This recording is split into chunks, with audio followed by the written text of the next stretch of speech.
Bonsoir, voici les titres de l'actualité de ce mardi 27 février. L'épisodie de fièvre afteuse met toute l'Angleterre en état d'alerte. En France, on prévoit l'abattage de 20 000 ovins britanniques importés. Une femme sur 10 victime de violences conjugales, un rapport dénonce le scandale des femmes battues dans leur foyer.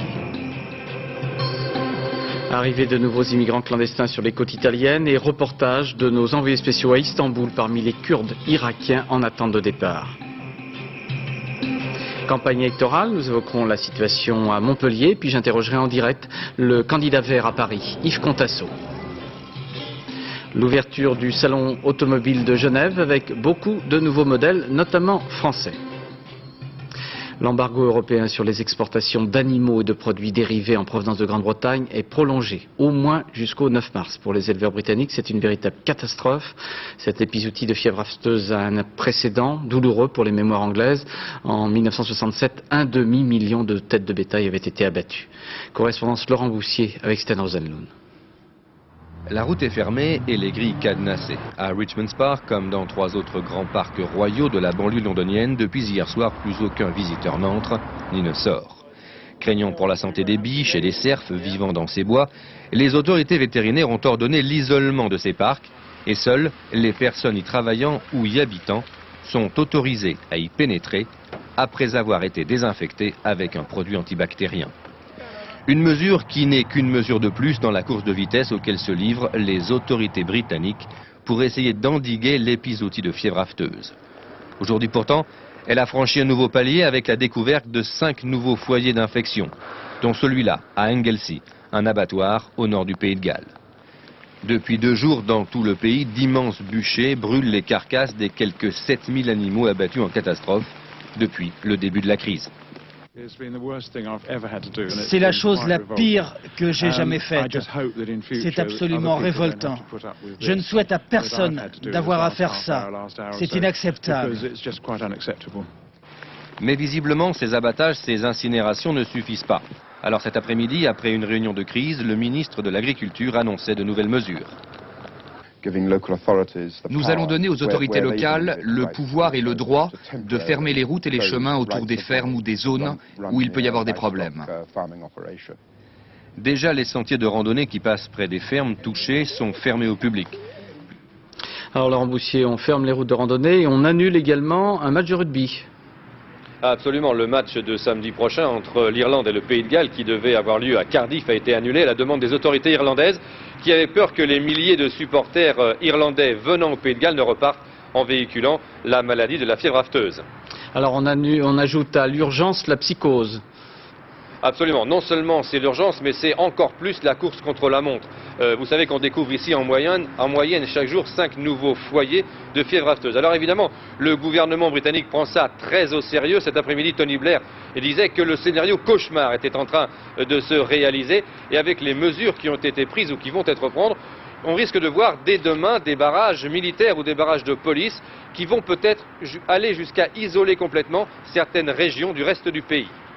Merci Laurent. En France, quelques 47 000 moutons britanniques sont actuellement mis en quarantaine. Alors voici en exclusivité la liste des départements établis par les services du ministère de l'Agriculture où se trouvent 20 000 moutons parmi les plus suspects. Des bêtes arrivées en France après le 1er février. Information recueillie par Vincent Fourcade. Vous voyez la liste de ces 18 départements où donc se trouvent ces 20 000 moutons parmi les plus suspects. Un travail de recensement est effectué puisqu'aucun cas de fièvre afteuse n'a été décelé pour l'instant en France. Une procédure d'indemnisation est également mise en place. Et puis à Mantes-la-Jolie, dans le département des Yvelines, 400 moutons sont bloqués à l'intérieur de cet abattoir. Des animaux qui étaient destinés à être abattus à l'occasion de la fête musulmane de l'Aïd el-Kébir du 5 mars prochain. Les autres moutons sont des moutons qui sont parqués à l'extérieur, sont des moutons français. Cependant, l'abattage des moutons britanniques a commencé en France, notamment à Sarcelles, dans le Val d'Oise ou encore dans la Mayenne. Mais à Saint-Martin-de-Lars, au sud de la Vienne, plusieurs centaines de vins venus d'Angleterre seront abattus demain. Reportage Christophe de Valambra et Alain Darigran. Ce bélier est arrivé d'Angleterre il y a presque 2 semaines. Ici, ce sont 400 moutons qui ont été importés d'outre-Manche ce mois-ci. Les dernières consignes du ministère de l'Agriculture ce midi sont claires, radicales. Ils seront tous abattus et détruits dans les meilleurs délais. Et les Anglais nous montrant chaque jour une étendue d'un mal plus grand que ce qu'on pensait la veille. Donc en face, on adapte notre précaution, si vous voulez, on monte notre garde au fur et à mesure du niveau de risque qu'ils nous font courir. D'abord, il y a eu les contrôles vétérinaires, dès l'annonce la semaine dernière des cas de fièvre afteuse en Angleterre. Le gouvernement a voulu vérifier la bonne santé de tous les animaux importés d'outre-Manche dans les 30 derniers jours. Et puis hier, passage à la vitesse supérieure. Tous les sites concernés par ces importations sont mis en quarantaine. Ici, à de rares exceptions près, plus aucun passage n'est autorisé. C'est l'isolement complet du site. Les portes sont cadenassées. Plus aucun véhicule, plus aucune personne, plus aucun animal ne sort ou ne rentre dans le site. Seules 2 personnes habilitées à nourrir les animaux travaillent dans le centre. Et puis ce midi, Jean Glavany annonce l'ultime mesure de précaution, l'abattage des animaux anglais. Ici, il pourrait avoir lieu dès demain. En attendant, le site reste sous quarantaine. Les Pays-Bas ont déjà abattu un total de 16 000 animaux de manière préventive. En Allemagne, ce sont 1500 moutons en Rhénanie du Nord qui seront également supprimés. Cette nouvelle crise agricole due à l'épizootie de fièvre afteuse survient alors que la politique agricole commune semble sur le point d'éclater. Hier à Bruxelles, les 15 pays ne se sont pas entendus pour aider directement les éleveurs. La France ayant obtenu la possibilité de mettre en place des aides nationales jugées comme une sage solution ce soir par Jacques Chirac. Le plan sera globalement présenté demain par Jean Glavany. Commentaire Nathalie Moisan avec Philippe Lefebvre. On passe par où ? Cette fois, Jean Glavany n'a pas été suivi. Il quitte Bruxelles les mains vides. L'Europe a refusé de payer pour les éleveurs français.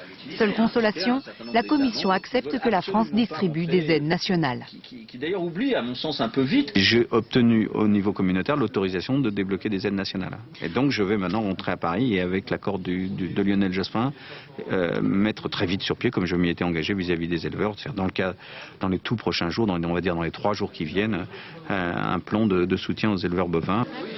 Des aides jusque-là interdites car elles faussent la concurrence entre les pays. D'ailleurs, Bruxelles ne les autorise qu'à 3 conditions. Elles doivent compenser des pertes exceptionnelles, ne pas les dépasser et être temporaires. Quel en sera le montant ? Entre 500 millions et 1 milliard de francs selon certaines estimations. Avant même l'annonce officielle demain, les agriculteurs s'efforcent de maintenir la pression. Si c'est du 500 millions ou 1 milliard, compte tenu de la détresse des éleveurs et de la perte qui est bien supérieure à ces chiffres-là, ça n'est pas à la hauteur de la désespérance des agriculteurs. Certains d'ailleurs ont déjà fait leurs calculs. Les pertes devront être chiffrées pour chaque bête perdue. Et les pertes subies varient entre 1 500 francs et 2 500 francs suivant les catégories d'animaux vendus, quoi. Dès aujourd'hui, Jean Glavany a reçu les représentants des syndicats agricoles. Les consultations se poursuivent. À 15 jours des municipales, le gouvernement Jospin ne peut pas décevoir les éleveurs. Les violences conjugales sont une des causes principales de mort par homicide des femmes. Le constat est terrifiant sur la réalité de l'intimité des couples. En France, 1 femme sur 10 est victime de violences conjugales pouvant aller jusqu'à l'agression physique. Un rapport sera remis demain sur ce sujet, alors qu'à Évry vient de s'ouvrir le procès d'un homme qui, après bien des violences, a tué sa femme. Enquête Sophie Mézel et Patrick Desmully. Ils sont tous là pour parler d'elle, mais elle ne viendra pas. Paola, la grande absente, a été, comme on dit, la victime de violences conjugales. Elle en est même morte. En 6 ans de vie commune, son mari, aujourd'hui dans le box des accusés, l'a envoyée 2 fois à l'hôpital. Bras cassés, poignets cassés, mâchoires cassées. À 26 ans, elle avait fini par trouver le courage de partir. Un logement l'attendait. Mais une dernière visite au domicile conjugal lui a été fatale. Comment prévenir le drame? Très peu de gens dans son entourage étaient au courant. Elle ne parlait pas, elle avait beaucoup de pudeur sur ça. Parce qu'elle tenait à réussir sa vie d'adulte, sa vie de couple, elle tenait à le réussir, elle tenait à ce que sa famille soit fière de cette vie. C'était le mari plus ou moins idéal, qui la laissait faire plus ou moins ce qu'elle voulait, à partir du moment où il était au courant de ses faits et gestes. En France, 3 femmes meurent de violences conjugales tous les 15 jours. En parler avant qu'il ne soit trop tard serait sans doute une solution. Mais 40% d'entre elles préfèrent garder le secret parce qu'elles se sentent coupables, honteuses ou trop humiliées. Les associations sont là pour les accueillir à l'image de Solidarité Femmes, 60 foyers en France. Mais ici, plus qu'ailleurs, on sait qu'il ne faut pas brusquer leurs décisions. Si on les pousse à faire quelque chose dont elles ne sont pas convaincues ou qu'elles n'ont pas envie de faire, elles retourneront et l'étau va se resserrer autour d'elles. Et si l'auteur de violence comprend qu'elle est capable de faire des choses, puisqu'elle est capable de partir une fois, il va tout mettre en œuvre pour l'isoler encore un peu plus. On estime aujourd'hui qu'1 500 000 femmes seraient en danger potentiel dans leur couple. Contrairement aux idées reçues, aucune catégorie sociale n'est épargnée. Dans la violence, les ouvriers n'ont rien à envier au cadre supérieur. Pour renforcer l'autorité parentale, et en particulier celle du père après un divorce, Mme Ségolène Royal vient de proposer un certain nombre de mesures visant à réformer le droit de la famille, d'un livret de paternité jusqu'à l'inscription de la possibilité de garde alternée des enfants dans le Code civil. Explication avec Anne Guéry et Karine Comelzi. Le programme est ambitieux et les promesses sont nombreuses. Qu'on se le dise, Ségolène Royal entend rénover l'autorité parentale. Elle a donc proposé ce matin pléthore de mesures autour du nid des forces. Il est clair que le couple est devenu plus instable, alors qu'un enfant, c'est sûr, c'est pour la vie, on n'en divorce pas. Traduction, il faut renforcer la place du père et pour la renforcer, la ministre déléguée à la famille préconise la garde alternée des enfants par les deux parents après une séparation. La garde partagée, Jean-Marie Lacour connaît. Depuis 5 ans, il reçoit sa fille chez lui une semaine sur 2, mais cette alternance, il l'a obtenue de haute lutte. Si le juge l'a accordée, c'est parce que Clémence, la fille de Jean-Marie Lacour, l'a demandé. J'ai toujours voulu que l'apport du papa, et Clémence aussi, c'est ça qui sera important à entendre dire, Clémence a toujours voulu à ce que les parents soient à égalité, traités à égalité par la justice. Une justice qui aujourd'hui hésite encore à accorder la garde alternée au nom de l'intérêt de l'enfant. Il y a le poids des mentalités qui fait que dans la réalité judiciaire, les enfants sont essentiellement confiés à la maman. C'est les papas qui ont un rôle avec leurs enfants de papa gâteau, papa sorti, parce que ce sont des papas qui vivent en pointillé avec leurs enfants. Pour l'heure, les pères divorcés et leurs avocats espèrent. Ils espèrent que la promesse annoncée sera tenue. Pour cela, il faudra modifier le Code civil. Nul doute que cette réforme-là demandera encore du temps. Tout au long de cette journée, des recherches maritimes ont été menées au sud de Belle-Île-en-Mer pour tenter de retrouver 2 marins pêcheurs. Ceux-ci ont disparu dans le naufrage de leur chalutier heurté par un cargo turc hier après-midi. Les conditions météo étaient toujours très mauvaises aujourd'hui et les recherches sont restées vaines. Reportage Olivier Siou et Gabriel Camilla. Le Marmara Princess s'est amarré lentement dans le port de Saint-Nazaire, attendu 2 pieds fermes par les gendarmes maritimes. Des enquêteurs qui sont immédiatement montés à bord pour un premier interrogatoire du capitaine et de son équipage, et les questions ne manquent pas. Un cargo comme celui-ci peut ne pas avoir repéré au radar un petit chalutier de 10,60 m. Ça paraît effectivement curieux, d'où les investigations qu'on va mener, qu'on va conduire sur les appareils de navigation, le radar et la veille qui a été assurée à ce niveau-là. Car tous les pêcheurs le disent, sur certains cargos à la passerelle, il n'y a parfois personne, juste le pilote automatique qui fait tout le travail, avec les risques que l'on imagine.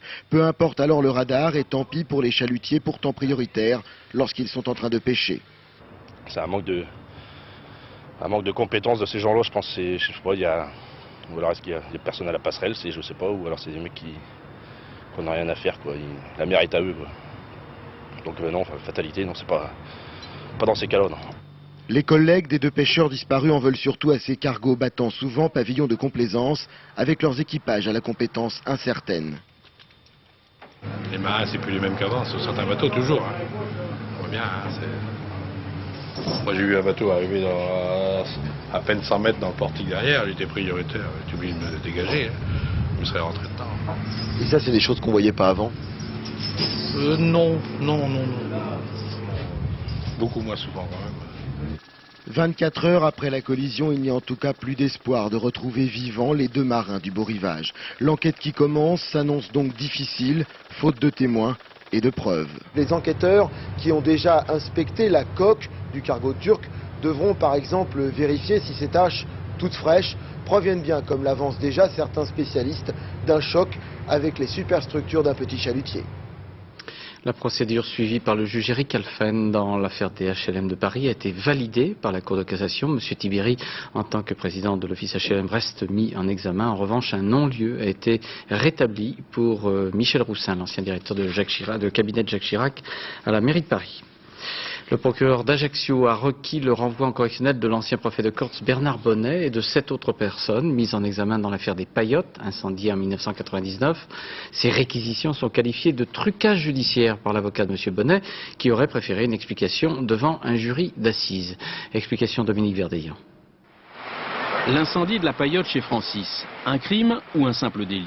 Lorsque le parquet d'Ajaccio ouvre le dossier en avril 1999, il opte pour la version criminelle. Les 3 gendarmes du GPS, leur commandant, le colonel Henri Mazère et le préfet Bernard Bonnet, sont poursuivis pour un crime passible de 20 ans de réclusion. 2 ans plus tard, Jacques Dallès, le procureur, revoit l'accusation à la baisse. Dans la destruction par incendie, il abandonne la circonstance aggravante de bande organisée. Il requiert le renvoi du dossier, non plus devant les assises, mais devant un tribunal correctionnel.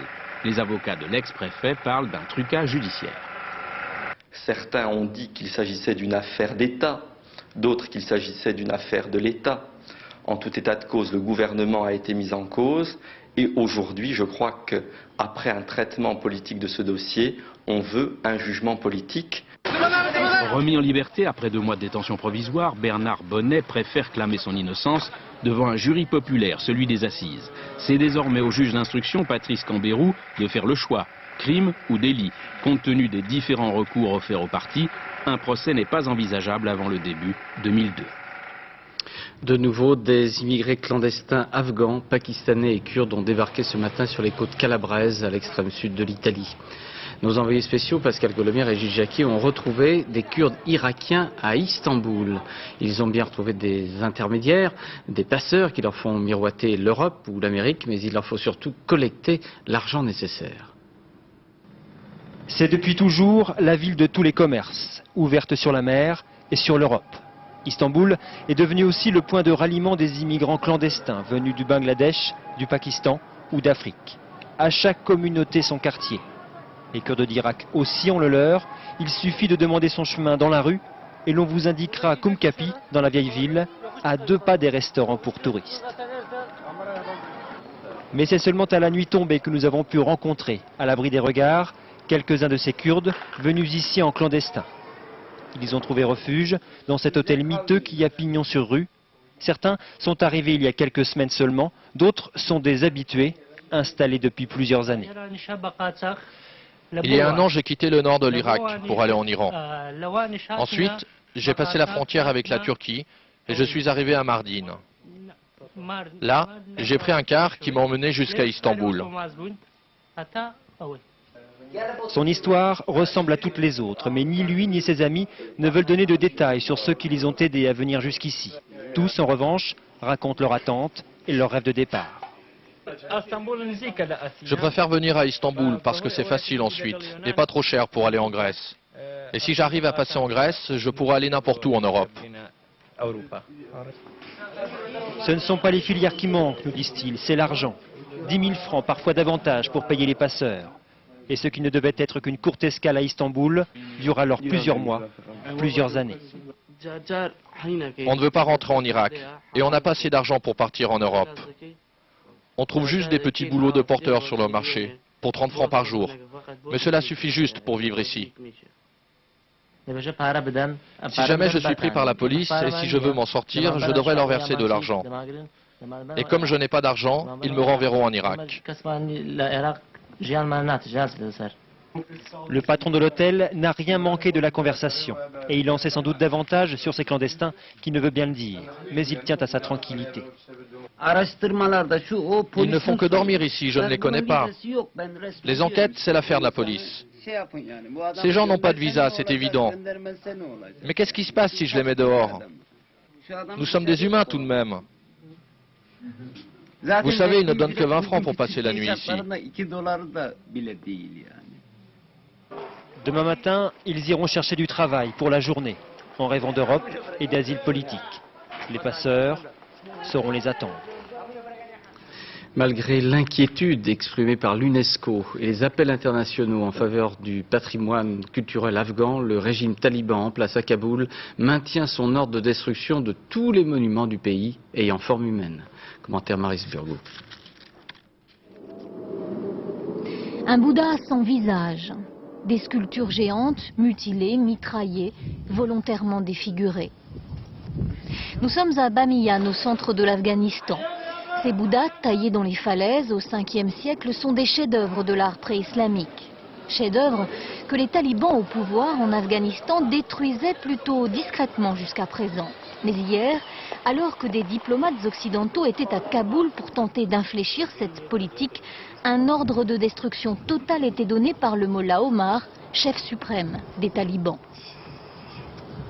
Ce qui est nouveau, c'est que donc hier soir, le décret a été émis par le Mollah Omar et que par conséquent, à tout moment, elles peuvent être détruites.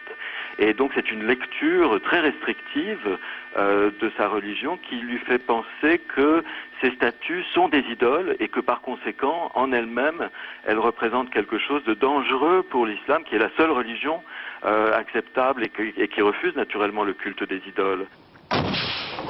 Les talibans ordonnent en somme la disparition de l'histoire de cette région, autrefois l'une des plus touristiques d'Afghanistan. À Kaboul, certaines pièces dans les musées sont elles aussi saccagées. Mais l'on piétine surtout la vie, les libertés de milliers d'Afghans. Port obligatoire de la barbe pour les hommes, école interdite pour les filles de plus de 8 ans, châtiment corporel autorisé. Les talibans ont certes déclaré la guerre aux vestiges du passé, mais aussi à leur propre peuple.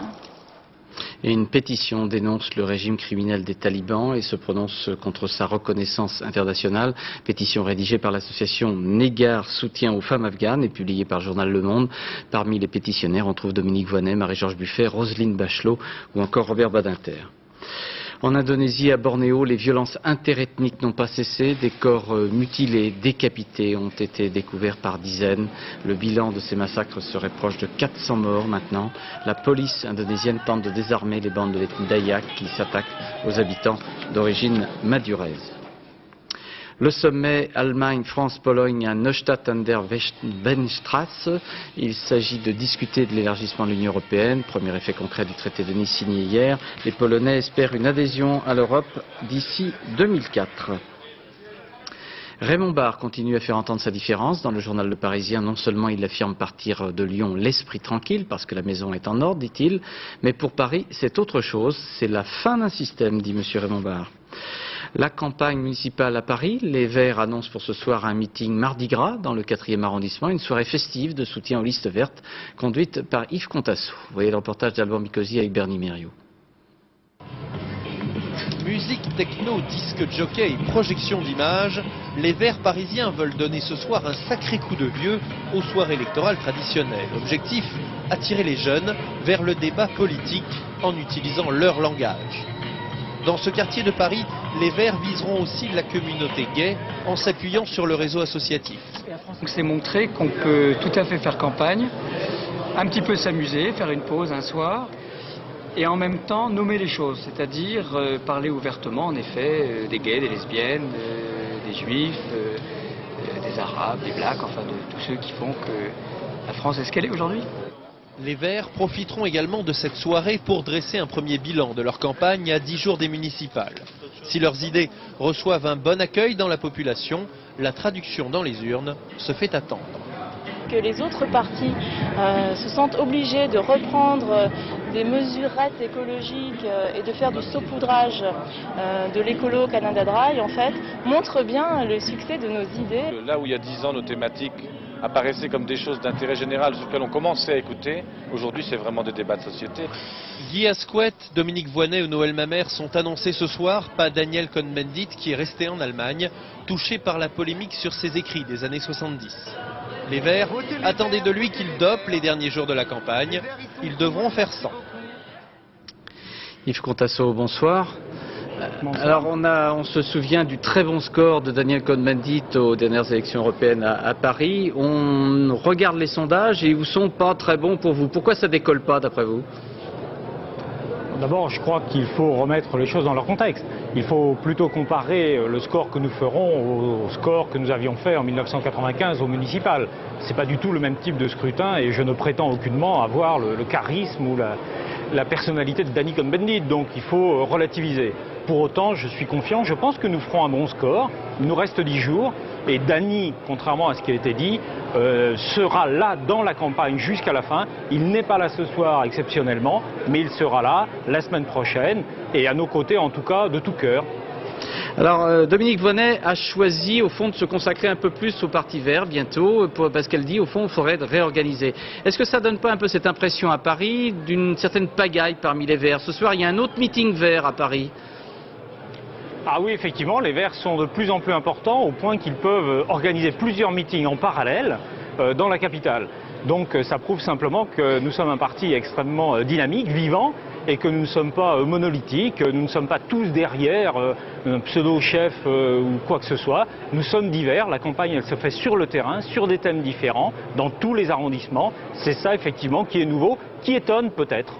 Qu'est-ce que vous craignez en disant qu'il ne faut pas qu'on se retrouve avec un système PS après un système RPR? Vous craignez une trop belle victoire des socialistes? Oh non, je crains simplement que les conditions dans lesquelles la ville pourrait être gérée ne diffèrent pas assez de ce que nous avons connu depuis plus de 20 ans. Quand je vois que M. Delanoë accepte de débattre avec le seul M. Séguin, ça n'est pas de très bon augure sur un changement des mentalités, sur un changement dans les modes de gestion, sur la décentralisation, sur la convivialité. Voilà ce que ça veut dire. Mais alors concrètement, par exemple sur les transports, qu'est-ce qui vous différencie de Bertrand Delanoë? On a l'impression que c'est juste quelques kilomètres de tramway en plus? Oh, c'est pas juste quelques kilomètres, c'est simplement une conception radicalement différente. Nous pensons qu'il faut développer de manière importante les transports en commun et réduire la place accordée à la voiture. Le Parti socialiste a manifestement fait pression sur Bertrand Delanoë pour réduire tout ce qui sera, je dirais, restriction de circulation. On voit bien les lobbies qui sont derrière. Je crois que nous avons une conception vraiment différente des quartiers sans voiture, les axes rouges supprimés, les berges de la Seine pour les piétons. Tout ça n'existe pas dans le programme du Parti socialiste. C'est vraiment deux conceptions qui s'opposent. C'est-à-dire, si je comprends bien, tout le centre de Paris, ce sera piétonnier? Non, pas piétonnier. Nous sommes contre les quartiers entièrement piétonniers. Nous sommes pour que les riverains aient accès en voiture dans leur quartier. Ce que nous ne voulons pas, c'est que des voitures qui ne font que traverser Paris continuent tous les jours à venir s'agglutiner dans le centre, et pas simplement dans le centre, dans beaucoup de quartiers. Nous souhaitons que les personnes qui aujourd'hui sont en voiture, demain, comprennent qu'avec des tramways, avec des bus en site protégé, c'est-à-dire séparés du reste de la circulation, à vélo, à roller, eh bien ils seront dans de meilleures conditions, ils iront plus vite à leur travail ou faire leurs courses, et ça sera beaucoup plus agréable pour tout le monde, et qui plus est, ça leur coûtera beaucoup moins cher. C'est à la fois pédagogique et en même temps sain, puisque, je le rappelle, 1000 Parisiens tous les ans meurent à Paris à cause de la pollution, on l'oublie un peu trop. L'une des préoccupations majeures, d'ailleurs pas seulement à Paris, mais un petit peu partout dans les villes de France, c'est les problèmes de sécurité. Que proposent les Verts en matière de sécurité qui soit différent justement des socialistes? Je crois que sur la sécurité, il y a toujours deux manières de la traiter. La manière un peu traditionnelle, qui était celle de la droite jusqu'il y a quelques années, qui est de faire du tout sécuritaire. Plus de répression un peu partout. Malheureusement, je dirais que la gauche traditionnelle a rejoint de ce point de vue-là les idées de la droite. Ce que nous disons, c'est que la répression est indispensable, bien évidemment, mais ça ne suffit pas. Il faut s'attaquer aux causes de l'insécurité, il faut s'attaquer au problème des inégalités sociales, faire en sorte que les drogués, les usagers de la drogue ne soient plus considérés comme des délinquants, mais d'abord comme des malades et les traiter comme tels. Donc autrement dit, travailler sur les raisons qui provoquent de la délinquance et non pas considérer a priori qu'il nous faut simplement plus de policiers partout. Nous sommes pour la police de proximité, nous sommes pour l'îlotage, mais nous sommes aussi pour la prévention. Et la prévention, nous sommes plus que les seuls à en parler, c'est ça la grande différence. Alors je vois bien que vous marquez votre différence, mais de toute façon, après le premier tour, vous irez discuter avec Bertrand Delanoë et vous exigerez des postes. Qu'après le premier tour, nous recherchions un accord avec le Parti socialiste pour gérer ensemble la mairie de Paris. ça n'a rien de très nouveau. Nous avons fait notre choix il y a longtemps. Nous faisons la différence entre les partis de la gauche traditionnelle et ceux de droite, évidemment. Et donc, c'est avec les partis de gauche que nous voulons trouver un accord. Mais il faudra aussi que le Parti socialiste accepte de changer un peu son regard, à la fois sur les Verts et sur la société, pour comprendre que s'il ne répond pas aux attentes des Parisiens et des Parisiennes, il ne créera pas beaucoup d'espoir, mais au contraire de la désillusion, et que très rapidement, eh bien, les Parisiens diront quelle importance de voter à gauche si rien ne change au quotidien. Merci Yves Contasso. À Montpellier, la bataille des municipales est en apparence plus simple. La liste du maire sortant, Georges Frêche, socialiste, est plutôt donnée favorite. Reportage Alexandre Carra avec Yann Moine. Alors, qu'est-ce que c'est que la guerre de 100 ans ? Georges Frêche est un maire qui a bien retenu la leçon. Pour s'inscrire dans l'histoire, il faut durer. Voilà 3 décennies qu'il enseigne à l'université et près de 24 ans qu'il dirige Montpellier. L'université, origine de l'histoire de la ville et des petites histoires municipales. Olivier Dugrip, candidat officiel de la droite, ancien doyen de l'établissement. Yves Loubatière, dissident RPR, soutenu par DL et le RPF, en fut le président. Autant dire que la fac de cette ville, peuplée de plus de 60 000 étudiants, est le carrefour de toutes les ambitions. D'abord celle de Georges Frêche, tout à la fois acteur et principal sujet de la campagne. Baron socialiste, l'un des derniers de son espèce, son caractère autoritaire nourrit la caricature. Autocrate, impérator, féodal, l'opposition a l'embarras du choix pour le qualifier. Chez les écologistes, comme à l'extrême gauche, on n'est guère plus aimable. Monsieur Frêche, on ne peut pas dire qu'il a une politique de gauche aujourd'hui. Il a une politique socialo-libérale, comme est la tendance globale. Il accentue en plus ce phénomène par une forte personnalité, autocrate, effectivement. La ville est à lui, lui appartient. Des accusations que le maire balaye d'un revers de la main, il n'a d'ambition que pour sa ville. Si impérator, ça veut dire développer sur un grand projet une ville, lui donner une âme, comme l'URSS, comme Rome avec l'impérator Auguste. C'est amusant, bien sûr que je ne suis pas un impérator, mais un modeste gouverneur de province. Et c'est vrai, Montpellier a changé de visage. Il est bien loin le temps où Nîmes, Béziers pouvaient rivaliser avec Montpellier. En 30 ans, la population de la ville a doublé, celle de l'agglomération triplé. Désormais, Montpellier devance Bordeaux. Antigone, Port-Marianne, l'Odysséum, autant de quartiers neufs, autant de jalons vers la Méditerranée. À droite, on dénonce une ambition sans limite. Nous sommes ici au cœur du quartier de Port-Marianne. Actuellement, nous avons derrière nous ce qui est un bassin avec un jet d'eau et que le maire sortant a pour ambition de transformer en port nautique. Une croissance si rapide que derrière elle, elle laisse quelques scories. Derrière la façade ensoleillée de Montpellier, un taux de criminalité élevé et un taux de chômage bien au-dessus de la moyenne nationale. Et malgré cela, une opposition incapable de s'imposer dans le débat public. Un peu désabusé même ses opposants dont l'objectif avoué est de mettre en difficulté le maire au premier tour. Georges Frêche, l'homme qui rêvait d'amener Montpellier jusqu'à la mer, un objectif qu'il fixe bien au-delà de ses municipales, à l'horizon 2013. Ouverture jeudi au public du Salon automobile de Genève. C'est le premier salon de l'année. Tous les spécialistes nous garantissent beaucoup de nouveaux modèles, notamment de la part des constructeurs français. Il sera aussi question des fusions ou accords entre les différents constructeurs. Dernier accord en course, celui du groupe indien Tata avec Peugeot Citroën. Reportage Luc Bazizin avec Claude Barnier. Une fois n'est pas coutume, la star du haut de gamme au Salon de l'Automobile de Genève est française. Arrogante et surprenante, la Velsatis de Renault s'adresse à ceux qui apprécient à la fois le luxe et la simplicité. On les appelle les bobos, les bourgeois bohèmes. Ils aiment profiter de petites astuces qui leur simplifient la vie, comme ces porte-gobelets dissimulés discrètement dans la planche de bord, ou cette trappe à essence sans bouchon pour ne plus se salir les mains. Mais en fait, la grande nouveauté est au niveau industriel parce que, bien entendu, il s'agit d'une Renault avec toute l'enveloppe qui concerne la marque, avec son logo, bien entendu. Mais quand on lève le capot, le moteur de 3,5 litres V6, en fait, est un Nissan qui a été badgé Renault. Et c'est la première fois que l'on voit concrètement le résultat des mariages entre constructeurs. Les traits britanniques Aston Martin ou Jaguar appartiennent aujourd'hui à Ford. Résultat, la naissance de ce modèle de taille moyenne, la X-Type, dont 20% des composants viennent du propriétaire américain. Il y a énormément de Ford. D'abord, il y a les actionnaires. Deuxièmement, il y a beaucoup de savoir-faire, de contrôle de qualité, mais c'est une Jaguar. D'autres unions semblent plus difficiles. Chez Daimler Chrysler, on fait les comptes. Et pour sauver le mariage, le groupe annonce la fermeture de 7 usines, soit un total de plus de 35 000 suppressions d'emplois à travers le monde. Nous effectuons une restructuration chez Chrysler, à la fois sur les coûts, les produits et le marché. Nous nous engageons à retrouver la profitabilité dans le groupe d'ici l'année prochaine. Mais le célibat n'empêche pas le succès. Peugeot espère gonfler encore davantage ses ventes avec l'arrivée de sa toute nouvelle 307. D'autres ont préféré le divorce depuis sa séparation d'avec Rover. BMW vole de ses propres ailes et multiplie les modèles. Alliance ou séparation, chacun choisit maintenant sa route.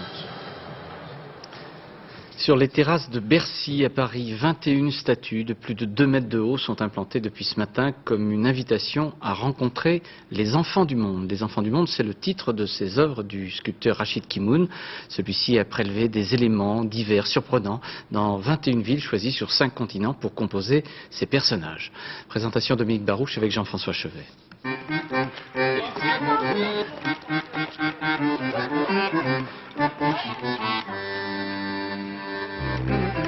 Entre les enfants de bronze et les enfants de chair, c'est le tour du monde en 80 jours ou Alice au pays des merveilles.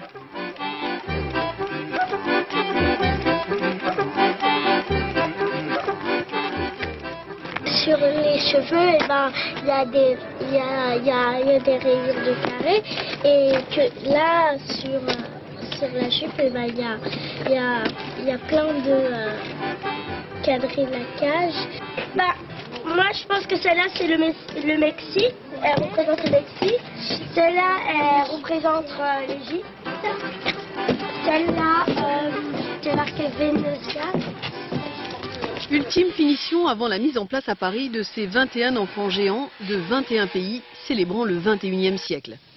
Pour Rachid Kimoun, un aboutissement.